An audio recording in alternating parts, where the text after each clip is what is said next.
Hello, we're Addictive TV. I'm Tolly. I'm Graham.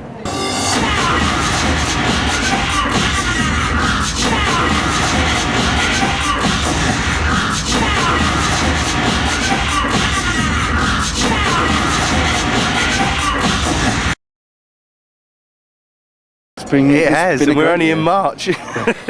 We're in breakfast time. Yeah, so good. Only breakfast time. We've already done quite a lot of international gigs this year, and of course we're right in the middle of running the Optronica festival, which we're in the middle of doing now, and we're down here at the ICA for the club night that we're setting up here.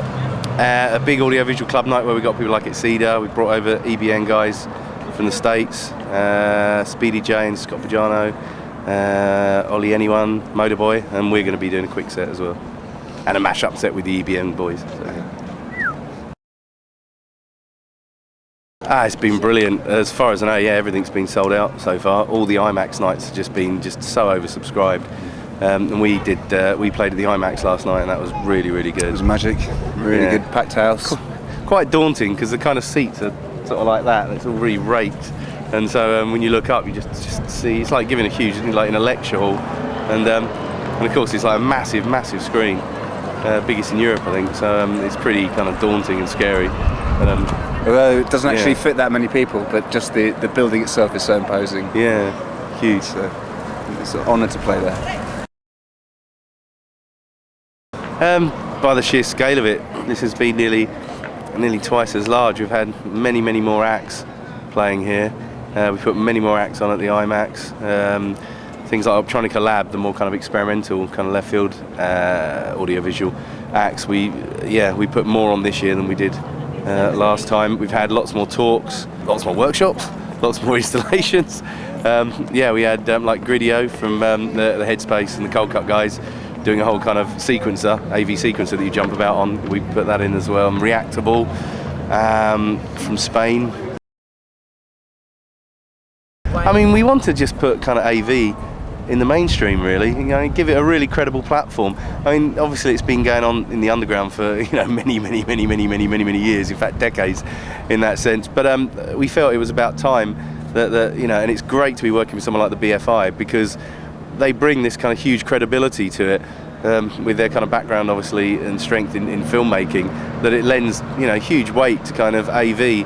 That it isn't just this kind of underground kind of, club phenomenon, but it is something, that people can, en masse, enjoy it, and it isn't just, VJing. It's just a completely kind of different thing on a next level.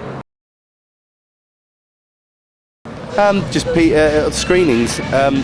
Cinephile, Francoise Lamy, she does all the curating, and that's a mixture of open calls for work, plus people she's worked with, people she likes, people we ask, do you want to submit some work? Artist-wise, it's people who are impressing us, people who we like. Through the year, from doing gigs and stuff, seeing other acts. I mean, that's one of the good things is that we play at a lot of other festivals and events, and you see other people, and you just think, wow, what they're doing is really great, and. Simple as that. I mean, it really is as simple as that. Plus, also, we do get unsolicited stuff that people send us, and you just every now and then you'll find a nugget, and you'll go, "Wow, God, look at that! What, have you seen this? We should book these guys." So yeah. It's growing slowly. I think society. So this is where I get very deep now. I think there's always been visually literate to a degree. Otherwise, there wouldn't be a huge, history of art.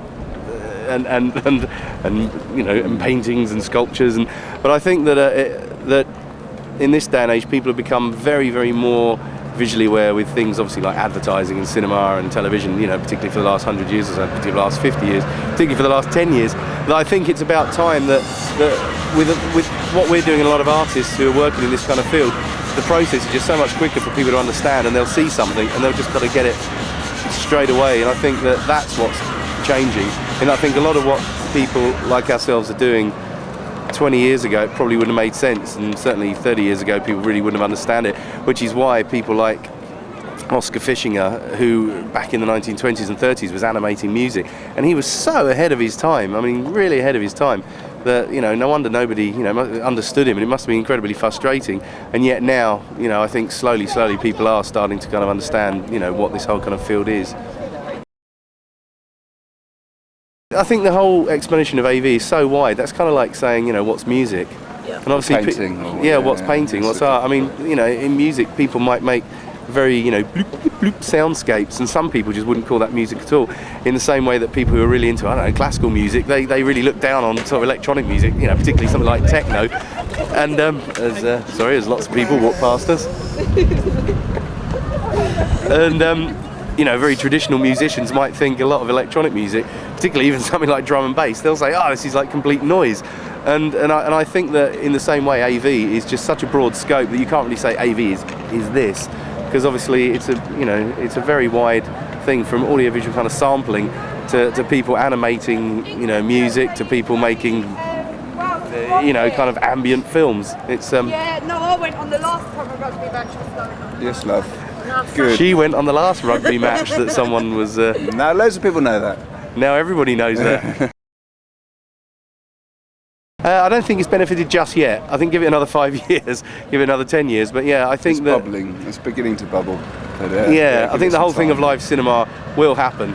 It will happen. I think it's just perceptions, and I think it's great that even people, you know, filmmakers like Peter Greenaway, who are real traditional filmmakers, are crossing over and wanting to start getting into kind of VJ in the live cinema kind of area, which I think is, you know, is really brave of him, and I think it's a really great, you know, it's a great thing that you know, that people are starting to do live cinema projects, and it's great that, you know, traditional film festivals are starting to program it. So give it another like 5 years, and hopefully, you know, cinemas will, you know, start actually booking, you know, tours and that kind of thing.